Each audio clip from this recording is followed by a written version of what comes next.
Hey, greetings everyone. It's Naomi Wolf, and I'm going to read to you here on Outspoken Substack Live an essay I wrote called A Flash of Light. And you can imagine what it's about, but I'll go ahead and get started. Some thoughts in the wake of an assassination. The line in my head recurs, it was in an empty house.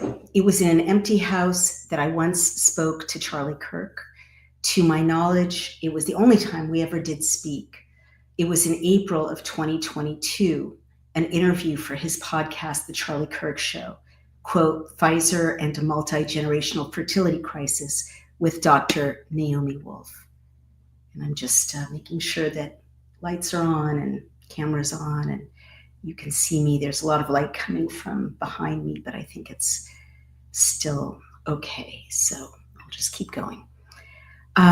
It had been less than a year after my own deplatforming and my subsequent ejection from the world of legacy and left-wing media for the crime of having accurately reported on damage to women's reproductive lives from the mRNA injection. So I was still pretty new to conversations with prominent members of the conservative movement. While I was grateful that they wished to speak with me, my only focus was to raise the alarm as much as I could about the dangers to women and babies from that toxic intervention. I still had the residue in me of a lifetime of misconceptions and preconceptions about the conservative movement as a whole. I recall in those months, in podcast after podcast, being continually surprised by the decency, courtesy, and maturity of those on the right who were seeking out my information, especially of the men. Our subject was a delicate one. We were talking about sexuality and reproduction, about menstrual damage, damage to placentas and to ovaries, damage to sperm and to hormones, about death to women in childbirth. I was used to liberal men who would have been condescendingly patient with my difficult, messy subject, or who would have assumed a, quote, right-on male feminist, end quote, tone, overly, quote, concerned and, quote, comfortable with the grisly details, performatively cool with it all, or who would have revealed themselves to have been slightly grossed out, no matter how hard they would have sought to keep a sophisticated poker face. Mostly, I think I would not have had much of a hearing from liberal men at all. Indeed, I haven't had a hearing from legacy media run by liberal men to this very day. So I did not expect, I had never encountered the affect that I met again and again in conservative men when we dealt with these awkward, intimate female subjects. These men were respectful, patient, attentive, compassionate.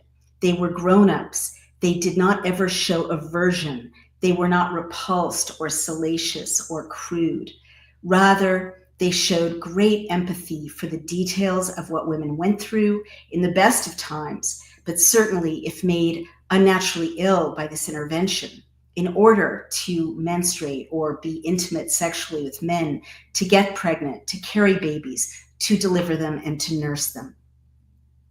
Just as I've written that I decided that God really literally exists because I saw the demonstration of Satan's existence that has been so florid from the years 2020 to 2025, so I realized slowly that liberal men, by and large, certainly there were exceptions, had been so coarsened by their culture's trivialization of women into merely sexual beings, and for that matter, into almost interchangeably sexual beings with no primary value placed on women's importance in the context of marriage and family and motherhood, that liberal men as a whole really didn't collectively like women as a whole deeply or admire them profoundly or care about them much at all. They could certainly, as individual men, like, admire, or care about women. But I realized via the dramatic contrast of my experience in speaking with conservative men that liberal culture as a whole made reverence toward women and their bodies utterly optional for liberal men, even turned it into a personal quirk. I realized slowly that conservative men's very different affect to all this, as we discussed awful details about women's suffering reproductive bodies, derived from a deep well of respect for the feminine, including, perhaps in a paramount way, for women's roles as mothers. In dialogue with conservative men, but never in discussion with liberal men, I saw the masculine understanding that if there were to be people at all in the future, women as a whole would have to be okay, would indeed have to be well. I saw in these conservative men a profound acceptance of the fact that the genders were in partnership in bringing the future into manifestation, and that women thus, even in intimate, awkward, difficult to discuss ways, mattered. I bring all this up because I was in an empty house when I prepared to have the discussion that I did about dangers to women's reproductive lives with Charlie Kirk. I knew very little about Kirk at that time. Indeed, what I knew from my lifetime being bathed in liberal media propaganda was negative. But by then, I also was realizing that most of what I had been told by those sources was not based in fact. My press manager had told me that Kirk had huge reach and that he was greatly respected, especially by college audiences. So I was very willing to have the discussion slated for that day.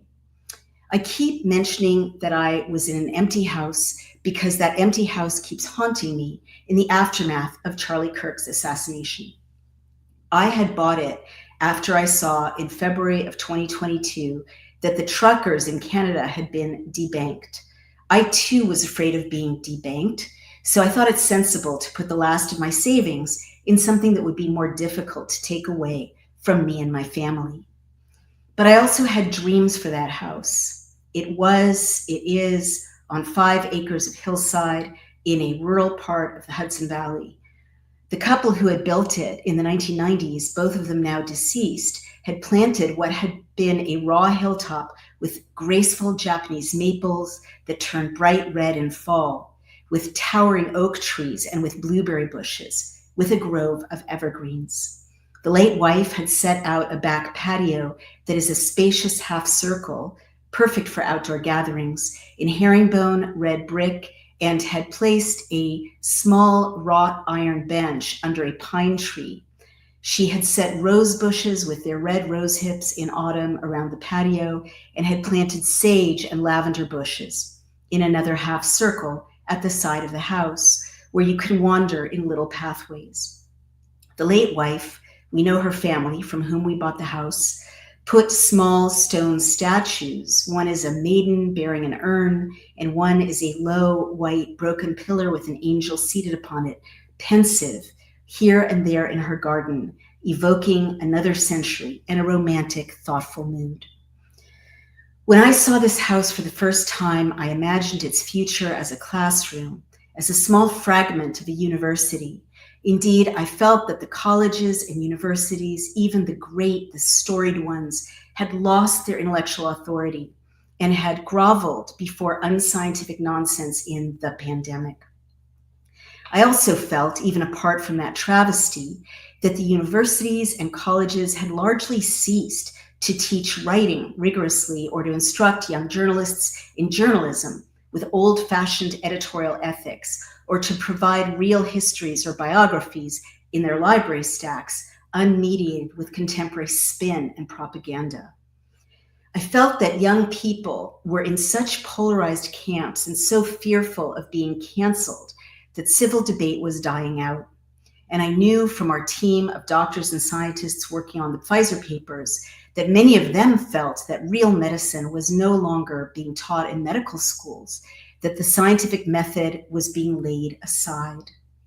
I dreamt of a living, continually enlivened classroom, retreats at which we could convene people from all walks of life and certainly devote activities just to young adults, to teach these old, beautiful skills of civilization and to make sure the light of open inquiry and of rigorous exploration of arts and letters, healing and sciences, journalism and commentary, and passionate but civil debate, even civil disputation, could here survive into the future. I looked at the house and grounds and imagined outdoor lectures on the red brick patio, debates in the living room, young people deep in discussion sitting under the trees. Of course, it all never came to pass. I did hold a few retreats there, weekends at which I welcomed leaders of what was then in 2022 and 2023 a marginal, beleaguered liberty and health freedom movement. Those were times and memories that I cherish. But I was not able to build for the future or for the kids. My neighbors, many of them on the political left, organized to oppose the formation of that little cultural destination. And perhaps I cannot blame them. I saw on that hillside a little piece of classical Athens, or a new left bank perhaps of artists and writers and healers and leaders and the next generation of commentators. They, it seemed, feared a possible partisan destination, or at the least a disruption that they did not wish of their bucolic setting. They also, perhaps understandably, saw parking and sanitation questions. The little cultural center was voted down, never to take shape, at least not there. I respect local governance, and I would never build anything opposed by my neighbors, but their decision broke my heart a little bit. The shimmering shadows of future students, the quick imagined movement of the young writers and leaders of the next generation, the young healers and scientists talking intently to one another or reading on the benches under the trees, the civil, impassioned debates slowly faded away in my imagination, and like wisps of smoke, they finally dispersed. So that house is empty now. That is, it is empty of mission. Of course, we Airbnb it when we can, but no one learns there. No young people are changed there. I was in that empty house. Brian was away, even Loki was away with him. When I connected at last to Charlie Kirk, it was on audio only, as I recall. I sat at the empty dining table, one that I had intended to be the setting for endless meals of young people, elders, people of different disciplines communing. I saw the benches outside in the sun that were empty and the trees that swayed over empty lawns. I spoke to Charlie Kirk through my computer's microphone. I don't have any clear memory of the back and forth of our discussion. Of course, it lives on online, but I do have a vivid memory of a feeling I had about 10 minutes in. I remember being aware of the oddest sensation that he and I were having an exchange in a kind of otherworldly, this-worldly dimension, an almost Socratic dimension, made up simply of truth, the search for truth, the assessment of truth, the exchange of truth. Nothing in it mattered but the truth. I became aware of a kind of stillness, even though we were continually talking, almost an emotional stillness. Excuse me. Usually with any host, any human for that matter, there's some ego rippling the exchange. What am I? What are you? How powerful? What status? Identities too ripple the discussion. Are you black, white, male, female, young, old, conservative, liberal, and so on? Cross currents typically buffet against the underlying search for truth. But with Mr. Kirk, I was aware of an almost uncanny absence of any of that. It did not matter that I was of another generation, that he was young enough to be my son, that I was a woman, that I was a former liberal. His own age, gender, politics did not matter either. His own personality almost did not matter. The potential awkwardness of the subject did not matter. The only presence in the exchange was this intense focus on, this highly disciplined focus on what is true. What is true here?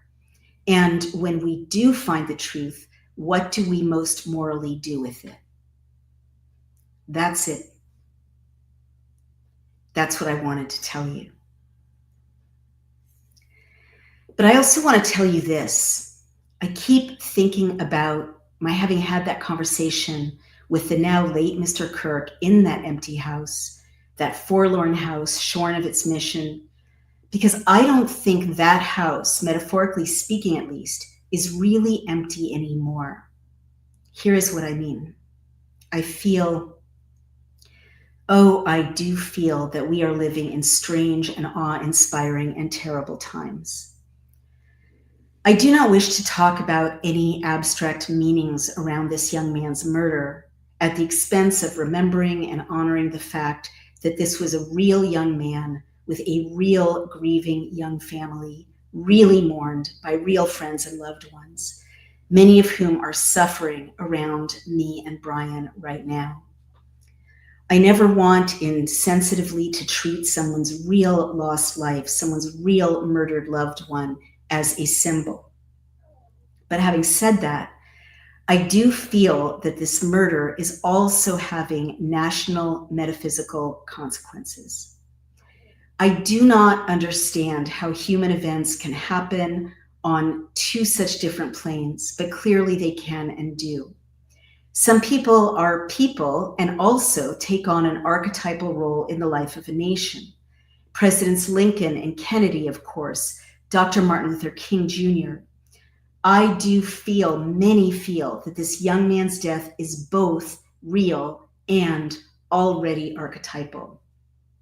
I feel that his death, or rather his murder, so public, so brutal, so iconic, so traumatic to witness, as President Kennedy's public murder was so traumatic to another generation to witness, has already changed us forever. I feel that this young man's murder acted as a kind of flash of light, revealing us in X-ray to the world, our souls, our moral health or illness. And by the way, I wrote this, I think, on September 11th, and it's now September 18th. So I wrote this even before, all the events that followed, all right? They say of Pompeii that the flash of light from Vesuvius explosion was so intense that the shadows of people who were going about their business at the base of the volcano were set into stone forever. I feel that this death flashed that kind of photographic revelatory light on all of us. Some of us are grieving. Half the country, half of much of the rest of the world is grieving. We are not just grieving a lost life of someone that many feel was a special, remarkably gifted young leader. We are also grieving the world of civility for which Kirk advocated, the world of peaceful dissent in which we still thought we lived most of the time in the West, in which no one is shot for his or her beliefs, and no one celebrates publicly the murder of others for his or her beliefs. But in the flash of the X-ray of Kirk's murder, we saw that we are living in two worlds. As my friend Ora Nadrich has said, perhaps there are two dimensions already existing side by side on this single planet. While half of us are grieving, we are also changing fast, it seems. Everyone I know, on the grieving side of America anyway, has been having strange sleep disturbances. At first, after the assassination, we could not sleep. Now we are exhausted, sleeping at every chance we get. But it also seems as if we are spinning exhaustingly upwards, closer to the source of light. Doesn't it? Everything seems to be vibrating, for half the country anyway, at a higher vibration. The not needed, the stupid, the silly, the distracting is shedding, falling away. I'm getting texts from people, young people especially, saying that Kirk's death has changed them forever, that they are becoming better men and women than they were. I keep thinking of the old Workers' song, Joe Hill. Quote, I dreamed I saw Joe Hill last night, alive as you or me. Said I, but Joe, you're 10 years dead. I never died, said he. End quote. All around me, I see and feel new resolve to love one's family, to be good, to make a difference. In this regard, I feel that Kirk's physical death, never to trivialize it, did not in fact kill Kirk's spirit, but paradoxically amplified it greatly and permanently into history and into the American present, far beyond the limits of a single physical body. That this crisis in one life released a great energy, a wave of new dedication, new commitment that has spread over us, over half of us. I want to be very careful in how I seek to say this because I never want to romanticize or trivialize a real human's senseless, violent death. But something of great magnitude, something spiritual in and over America has been changed forever. Something immense has been released. The call to be good has become more unequivocal. Don't you feel it? The time for vacillating has passed. The sheep are separating from the goats. We can live under this new sky in a state of blessing. But also there is the other world on this planet, a negative, brutal world. The other half of America, of the planet, is unmoved by this tragedy, or worse. Online, it seems that a single demon, a mocking, laughing demon with darting, glowing eyes, has split into 1,000 bodies, and it is celebrating this young man's death. And now I want to go ahead and share my screen so you can see some of these very horrible images. So these are just images from the internet, clips of people celebrating Charlie Kirk's death.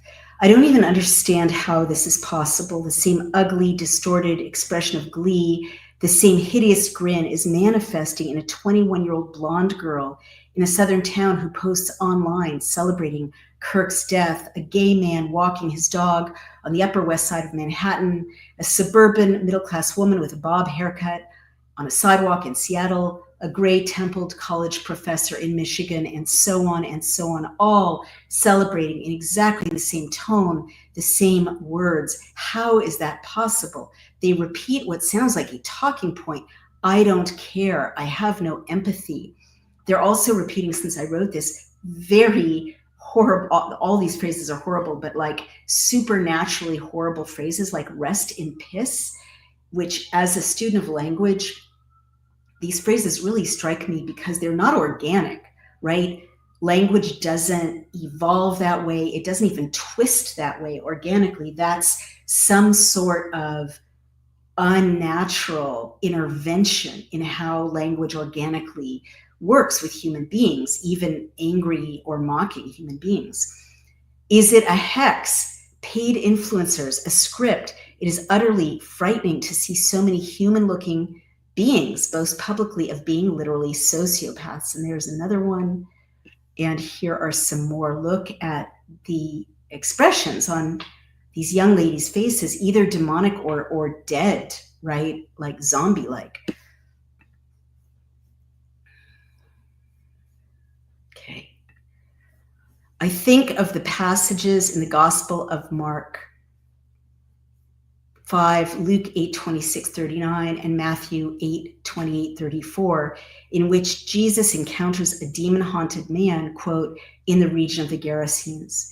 Jesus asks the demon its name, and the reply is, "My name is Legion." I'm going to stop sharing my screen now. My name is Legion, for we are many. Legion is the Roman term for about 2,000 soldiers. When Jesus cast out the demons, they entered a herd of pigs who rushed into the sea and were drowned. I recall as I scroll through these mocking faces, the descriptions from 400 years of exorcism literature of mocking demonic entities. I never knew what that really meant till now. But I am unnerved, terrified really, seeing something I cannot explain rationally. The possession of many different people from completely different backgrounds across the country by the same demon. We are peeling away from one another. What will emerge? I do not know, but there will be more clarity. Maybe this is part of what Jesus meant when he said, the kingdom of heaven is near. In Hebrew, by the way, it's Malchut Hashamayim Karov. Melech is king, so Malchut is kingdom. Hashamayim is literally the sky. It's plural, the skies, the heavens. And Karov is such an interesting word, which I'll explain in a minute. I've written about Karov, the word used for near, in the one Hebrew gospel we have, the Gospel of Matthew of unknown dating, that it is both a verb and an adjective. So the kingdom of heaven in Hebrew, as I mentioned, also of the sky or of the skies, is both drawing near, literally nearing, the kingdom of heaven is nearing, verb, toward you continually. And it is also already in place, adjective, near to you, karov. So in Hebrew, I don't know if you can see this. I'll take a look at the camera so you can. This is, this haner hazeh, this candle, karov, is nearing to me, right, in time. But also, if it's just static, I equally say haner hazeh karov, right? It's nearing and it's presently near, right? Talk about multidimensional language or a multidimensional concept. All right.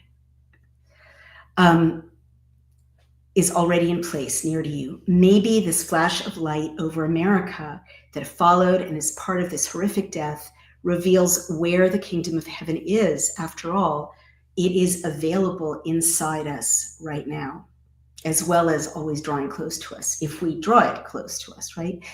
Which is why I believe that even though my own house on a hill is empty of students, the thousands or millions of students inspired by this young man will, in the very near future, build their own houses of learning and civil debate and colleges and classrooms, that the shadowy house awaiting its young people, metaphorically at least, will everywhere be full. Listening without violence, when we can manage it, takes place on this earth. And at the same time, it also takes place in the kingdom of heaven. 2 dimensions, 1 planet, right? Maybe 3 dimensions, because there's also a hell realm on earth right now. I also believe that the flash of light over America showed that you can stand outside the kingdom of heaven in this lifetime on this planet and walk deliberately away from it. I have no empathy is all you need to say. We are legion is all you need to say. That is the end of my essay, A Flash of Light, which I published on my Substack, which is called Outspoken. You can go read it there. And it's also published on Daily Clout, which you should go support if you care about independent journalism. And we have a little more time together. There are over 1,000 people listening just on this one platform. So let's go ahead and by the way, there are about 2 million people a month who listen to all of my content that I put on Outspoken, as well as the people who follow Daily Clout. So weirdly, we're bigger than CNN. And I'm sorry, I shouldn't have laughed at this moment because it's such a solemn moment, but I just felt a moment of irony because we've been so censored by legacy media because of messages like this one, and other work we've done, including bringing you the Pfizer papers. And it just is a beautiful irony, even though it was painfully arrived at, that we are now bigger, in spite of all the censorship from all the media companies in the world, all the big tech companies, except for Substack. Thank you, Substack. We are now, our truth is bigger than at least CNN's truth, at least their subscriber base. So let's go ahead and read your comments and questions, everyone. Oh, well, that's nice. Renee, darling, are you listening? Brian's got his headphones on, but I'll share this with him later. Renee Hope says, do you think the fascists will come for you, Naomi? Say more, Renee. Please expand on that. What do you mean? Let's hear more of your thoughts about that. And Serpa Copra says, is Charlie Kirk really dead? I'm not sure of it. Okay, again, you'd have to say more, because I'm a classical old-fashioned journalist, and I'll entertain any idea, but I really need evidence to take it seriously and even to investigate it. So I don't have any knowledge to suggest otherwise, but if you have any evidence that suggests that this is a question that should be pursued, present it. Obviously, we've lived through 5 years of narratives, 80% of which turned out to be not real. So it's always good to ask questions. But it would be a pretty elaborate deception if indeed it is a deception. Now, that said, and I don't want to go down rabbit holes here. I don't think it's appropriate. I don't think the time is right.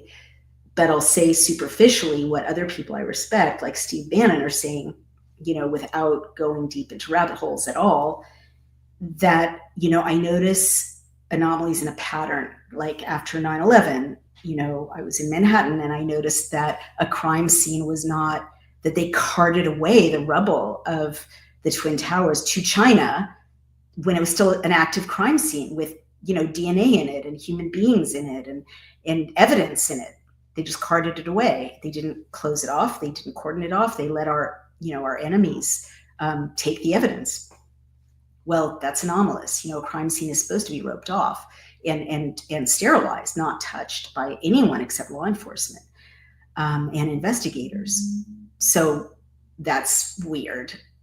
Other anomalies my husband, Brian O'Shea, has written about. It's much more his area of expertise than mine. He's a private investigator with a degree in criminology. I'm just a journalist. So I'm not really going to weigh in there, except to say that, and this is what I've said about public reaction too, real truth takes a long time.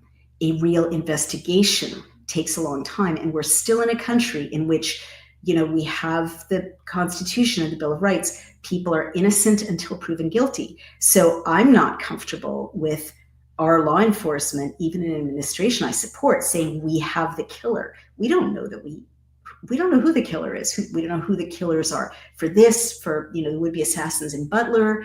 We don't know when we found passports in the rubble, that in 2001, that we had the real passports of the real terrorists. Maybe, but in real investigations take a long time. And there should never be a rush to judgment. That's how there are miscarriages of justice. Also, as I've said, no one wants to, I'm so boring. I'm so boring because I always go back to the founders' principles. And, they were boring. I mean, people were mad at them as they were hammering out the Bill of Rights. They're like, just get it over with. We hate Rhode Island. Well, Rhode Island hates, South Carolina, whatever. I don't know if South Carolina was a state at that time, but, Pennsylvania. The founders don't want us flying off the handle of reason into incivility and fascism on either side. They don't want, everyone's misbehaving right now. Okay, guys, maybe not you, certainly not me, but a lot of people who are leaders. President Trump shouldn't be threatening an Australian journalist with, repercussions for the journalist asking a question. Not the direction we want to go in. Candace Owens shouldn't be, baselessly claiming, whipping up her special brand of anti-Semitism with no evidence. On the other side, all those thousands and thousands and thousands of, liberals and leftists who posted celebrations of a man's murder or calls to violence, like the incoming president of the Oxford Union, which is an organization I really care about, that I've spoken at many times, my alma mater, Oxford.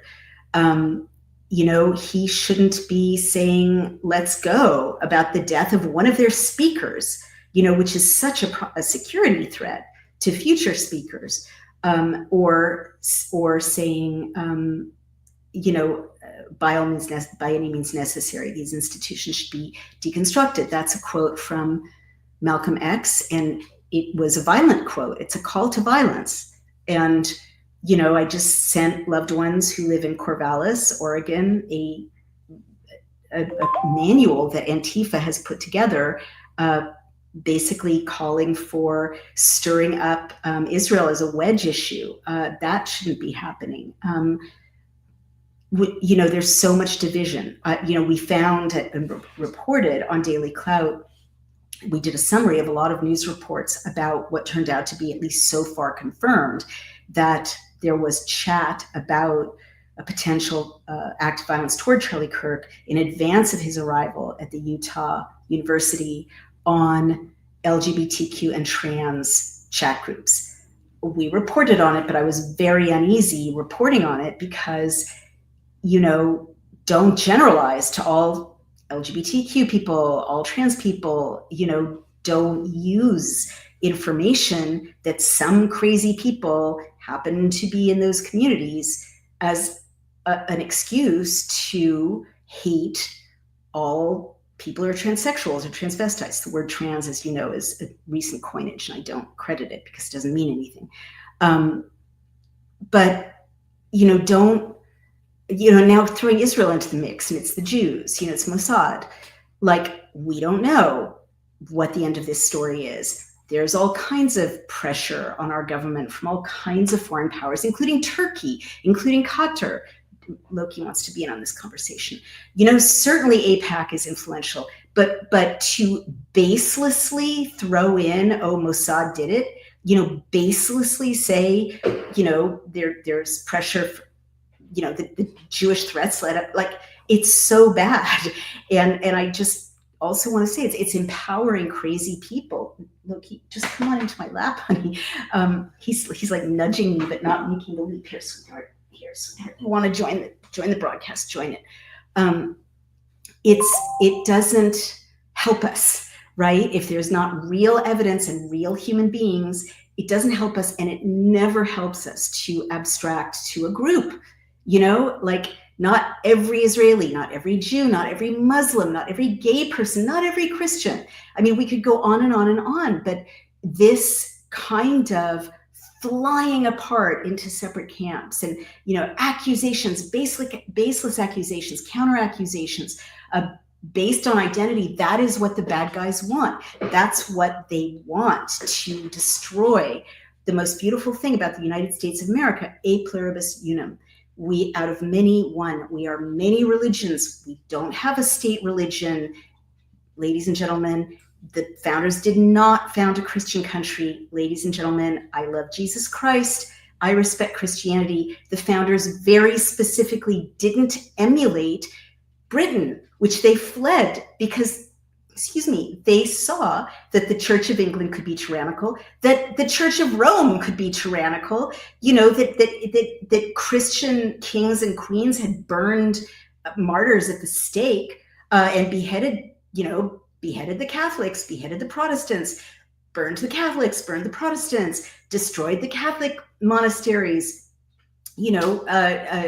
corrupted the Church of England, on and on and on. They didn't want to replicate that. They wanted to start over in a country that had freedom of conscience. And, whenever people say, we've got to kind of make this a Christian country, pass Christian laws, or we have to pass laws that you can't criticize Israel, which is just as bad, right? Or, we've got to deport Muslims if they're not doing anything or making threats of violence. I mean, I do agree Sharia law, which I used to think was an internet fantasy, is very dangerous. And, Muslim-only cities and suburbs are very dangerous. And the kind of takeover of government we're seeing in Michigan, as in Britain, is extremely dangerous. But the way to fight it is as a civil society, not flying apart into hate camps. All right. Because let me tell you, we're such a diverse country that once we start flying apart into hate camps, there will be no knitting us together again. There will be no knitting us together again. Also, it's very dangerous, okay? Now that one person who's beloved by one side and hated by the other has been, bloodily assassinated, it seems to like have a, what's the word, disinhibiting effect on every, like, millions of people's fantasies of violence projected outward. And I'm just telling you personally, I've had to file a police report because a crazy woman in Canada has decided I'm a deep state Mossad agent. She's coming to New York to stop Naomi Wolf. And that didn't come out of nowhere. Catherine Watt, a Substacker, a couple of years ago, baselessly, with no, like, it's not true, right? It baselessly wrote on her Substack something to this effect, that I was a deep state operative. And it's not true. And she didn't provide any evidence. She didn't contact me for comment. I've told her it's not true. I've told her co-author it's not true.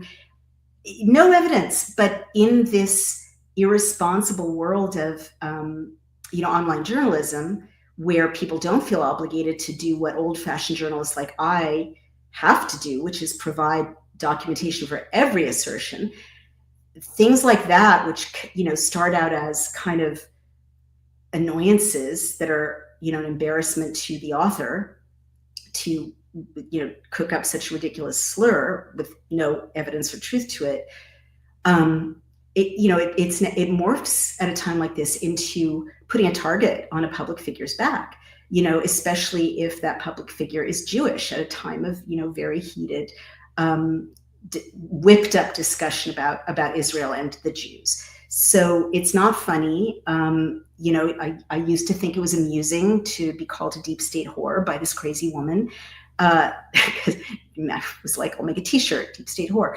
But it's not funny. It's, it's dangerous. It's scary. And people really are, and the injection doesn't help, right? Because it crosses the blood-brain barrier, as I've explained to you. It degrades impulse control. And so you're seeing people act out in incredible violence, like animals, like they're reverting to a kind of primate state. You see multiple human beings descend like a primate herd onto, cops or onto people they don't like, or high school students, just descend on them and kind of tear them to pieces. This is a scary devolution of human beings to the state of animals. And it certainly starts with brain injury, but it also starts with language. And it starts with letting ourselves cross that line and become disinhibited, sharing fantasies of violence or fantasies of retribution. So stop it, everyone. Calm down. Calm the F down, as I wrote in one of my essays. Just take a breath. You could hate forever. You could find people to hate for the rest of your life. You could engage in fantasies of violence or acts of violence for the rest of your life. And all you're going to do is hurt yourself. It doesn't save the country. It doesn't prove you right. It doesn't, help the good prevail. What helps the good prevail is for you to take an effing breath and calm the F down. And I'm sorry, everyone else is using horrible language. I'm trying not to. And, meditate or take a walk in the woods or something, do a detox if you're vaccinated, protect your brain from inflammation, and step down your desire to split apart into camps that are, sending hostile comments, tweets at each other. This is not a war that is worthy of you, right? It's not worthy of any of us. What Charlie Kirk would have wanted, I hope, certainly what I want, what the founders want, is for everyone to calm down and go back to our founders' principles, as difficult as it is in a time of heated emotions. And that means if you're mad at someone, debate them. No personal attacks, no slurs, no lies, Catherine Watt. All right, debate them, prove them wrong, respectfully, civilly.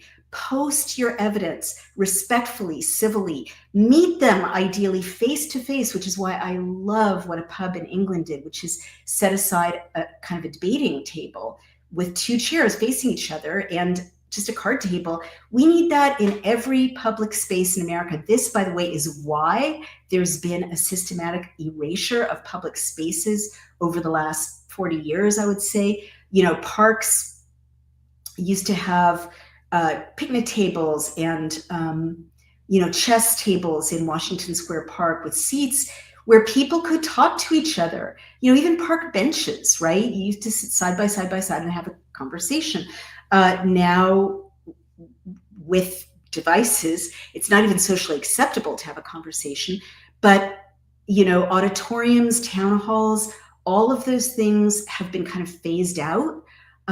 People barely go to town hall meetings anymore. They're barely announced. The digital platforms allow towns to announce them, but not actually let anyone know where they are. Bowling alleys, the third good place, as sociologists called it, places where we can meet people who don't agree with us. Those have shut down. Main Street, the Cracker Barrel, right? Back to the Cracker Barrel, hanging out at the grocery store on the sidewalk and, chewing the fat, as they used to say, with your neighbors, exchanging gossip. All of those spaces have been, I think, intentionally closed down. Sidewalks, new developments don't have sidewalks. They don't have common greens, the commons. It's literally called like Boston Common because it's commons. It's for the commons. You can go there. You used to go there with your sheep or your cows, talk to your neighbors. Those have died. And church, synagogue, why? It's not just God that led the bad globalists to close down churches and synagogues and to literally pay churches and synagogues to close down and do everything on Zoom.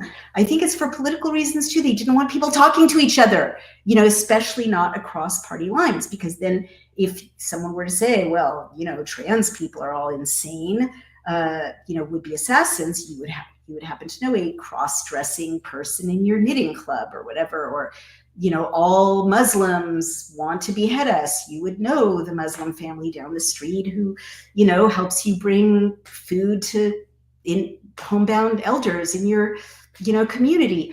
They wanted that to end so that they could do this, whip us up.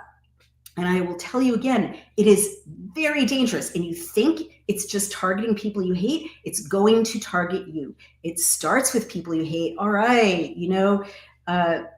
these people are intimidated. These people are scared. It always comes back. An authoritarian, censorious environment always comes back to you, your speech, your safety. It's not funny. It's not cute. Slandering people baselessly is not funny anymore. It's very, very serious. Don't lie. Don't call for violence. Don't incite violence. Don't say you stand with resistance. Just don't do it. Don't post violent memes. It's so bad, you guys. It's not what the Second Amendment is for. The Second Amendment is to keep the peace and to protect, order. It's not to threaten your neighbor, let alone for their speech. So that's what I want to say to you. I'm pretty frustrated.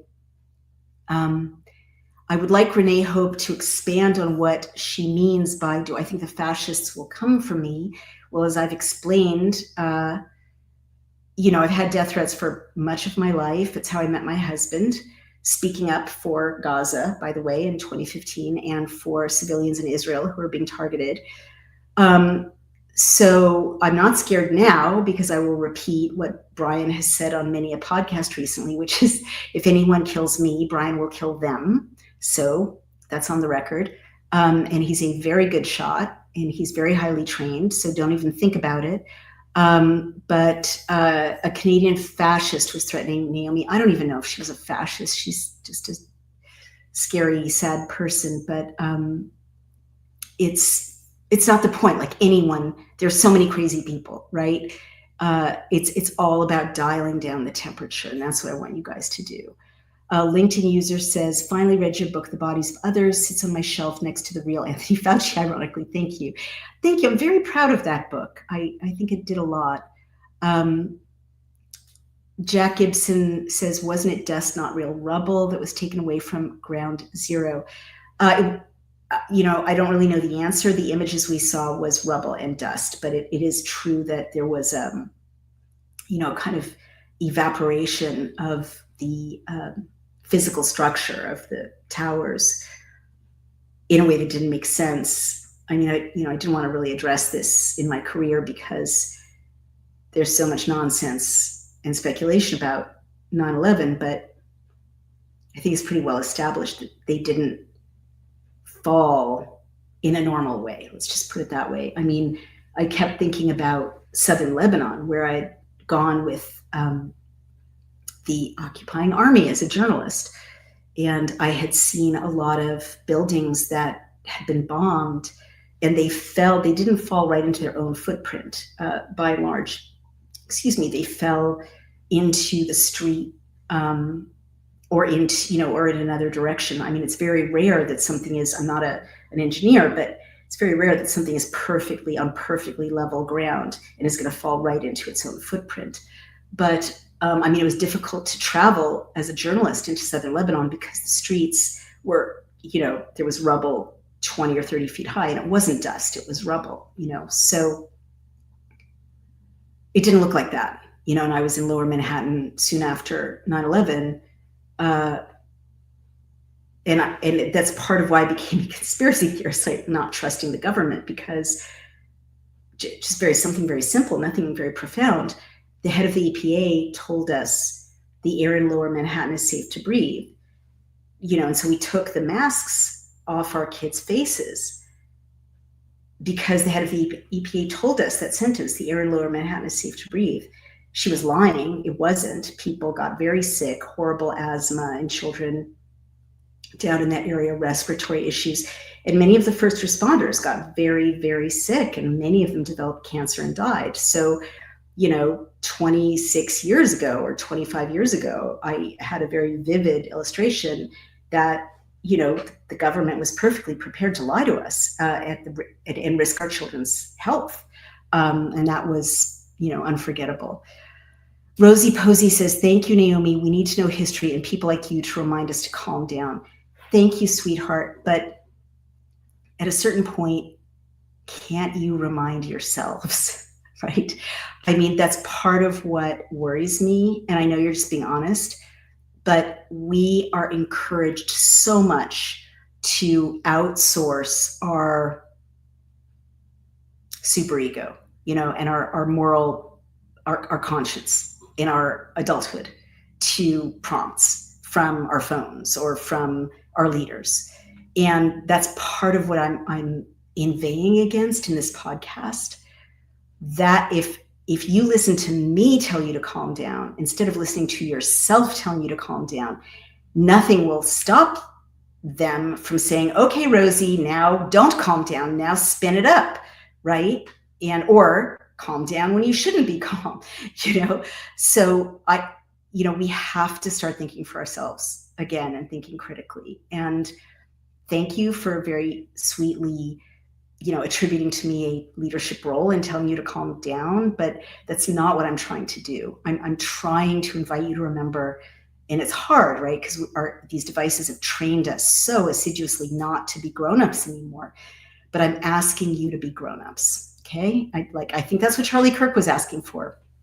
Be grown-ups and watch your reactions, not for the clicks or the likes or your tribe, but for yourself and your immortal soul, right? That's what I want you to have, like that inner moral compass, always watching. Is this worthy of me? Is it worthy of God? Is it worthy of my relationship to my fellow men and women, which is a sacred relationship, okay? All right, Teresa Gerould says, disappointed that you can't see through this psyops. It's a stage play to fulfill an agenda. Please dig in so that you can see. Look, sweetheart, I'm sorry, I don't mean to be rude. If you've got evidence, put it in the chat, right? I am so tired of this baseless speculation from everyone, on all sides. No, it's this, it's the Jews, it's not the Jews. It's, it's a psyops, it's not a psyops. It's, it's the trans people, it's not the trans people. This is not worthy of us as Americans or as free people, around the world. It is not worthy of us. If you've got evidence, put it in the damn chat, okay? Link to it, a source. Otherwise, don't spin your psychological wheels, whipping yourself and your neighbors up with frenzied speculation. Maybe it's a stage play. Okay, show me. Lots of other things have been stage plays. Show me. And if not, wait till you've got some evidence, okay?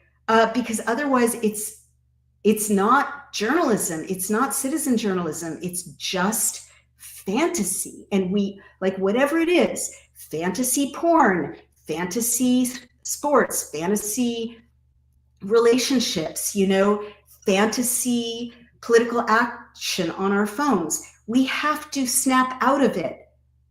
Okay, we're killing ourselves. We're killing our countries. We're killing our sovereignty. They're moving in on us while we're doing this, right? And this is part of the hypnosis. If it doesn't have a source, stop it, okay? Really, stop fantasizing that you know the answer. Find the answer. You dig, okay? Write your essay. If you can send me an essay, 1,000 words with sources that are good, I will publish it.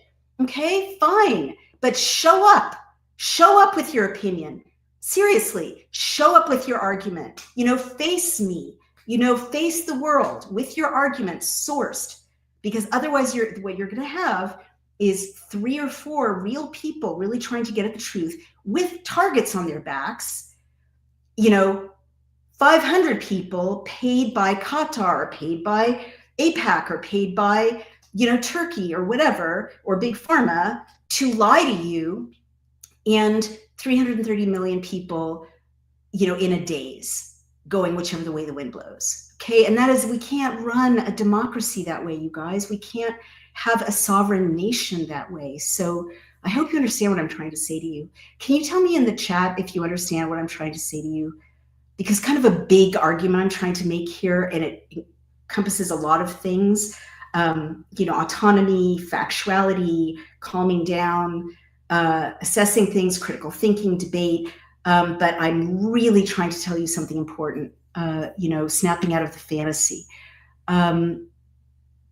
Okay, thank you for your answer, says Sirpa Capra. And it was great to see you in the EU Parliament. The truth has to come out. Thank you, definitely. And you're reminding me of something I did want to say. When I talked about the crazy person threatening me from Canada, the tail end of a smear started by Catherine Watt, who won't face me, by the way. I'm like, can I call you? I'm not a deep state operative. Whatever, it's just not true. She won't face me. And that tells you something. You've got to face the people you smear, you guys. You've got to face them, because maybe you're wrong, or maybe you're right, but you have to face them and talk about it. And you have to provide evidence. If you're going to smear people, you have to provide evidence. We can't anymore live in this world in which, we take people down, or we take them out, or we target them for violence through making things up about them, right? But my point is, I went to the EU at my own expense, with some lovely hosting on their end by MEP Christine Anderson, I beg your pardon, and her colleagues. But it was also terrifying. And this was before Charlie Kirk was shot, before the crazy lady threatened to kill me in Canada. By the way, can I just say something about Canada? Canada is also the origin of Naomi Klein, who also wrote a whole book devoted to casting me as a not real person, who's completely illegitimate. And these things matter, right? They're cumulative. Another book full of lies. We can't keep telling lies, you guys. It's gross. It's spiritually gross. Anyway, Christine Anderson, when I was there, the 7th person in her Alternatives for Deutschland political party died suddenly. People in good health, people in bad health, people fairly young, people older, 7 candidates running for office in one province in Germany, the right-wing nationalist party that the globalists do not want to have win power, because if they do win power, it's not just a new direction for Germany, it's the end of the EU, essentially, right? Because Germany is the most important player in the European Union. The seventh person died, and we were there with her. And, she didn't stop. She kept going. She presented me with this very incendiary information in the European Parliament. I didn't stop. I presented my work. Luckily I was traveling with my bodyguard, who's my husband, but she kept going. I think they may have changed the venue of our final dinner to a secure venue. I didn't ask, and it would have been rude to ask, but I guess what I'm trying to say to you is you guys are creating that environment, all right, in which public figures are scared and have to operate with great personal courage. And I'm sorry to be harsh, but I don't mean everyone, I don't mean all of you, but if you participate in hateful language, in threats, in fantasies of violence, okay, in erasing people, in dehumanizing them, even if you don't go as far as fantasies of violence, or making up lies about them that you have no basis for, you're contributing to an environment in which sooner or later people, I'm not going to speak for her, but sooner or later people you like, whose work you value, they're not going to do it anymore because it's too dangerous. So think about that. Keyboard warriors is the phrase. It's very easy to be tough and brave when no one can see you, no one knows where your ISP, where your ISP is, your internet location, but you are creating an environment in which public figures get threatened, get killed, get targeted, get assassinated, and it has to stop. We are going to become like Haiti. The whole world will be like Haiti or El Salvador. There's a reason the West is precious. And one of, the most precious thing about it, two precious things: freedom of speech, two, rule of law, well, three, that we don't settle our differences with violence. And once you do, I've been to places where they do that. I've been to Sierra Leone after a civil war in which they hacked people's arms and legs off, okay, if they didn't agree with them. There's no recovering from it, okay? And words cannot describe to you how bad it is to live in a society like that. So I hope that you hear what I've been trying to say to you. Rosie Posey says, oh yes, prayer has been helping, just hearing every side out. I'm so glad you are here with us. Thank you, Rosie Posey. I hear that you understand that I come in peace, even if I'm pretty angry. Mark Palermo says, Christina's right on. Yes, she is. We're out of time. Stephen Jones says 50,000 tons of structural steel was sold to China.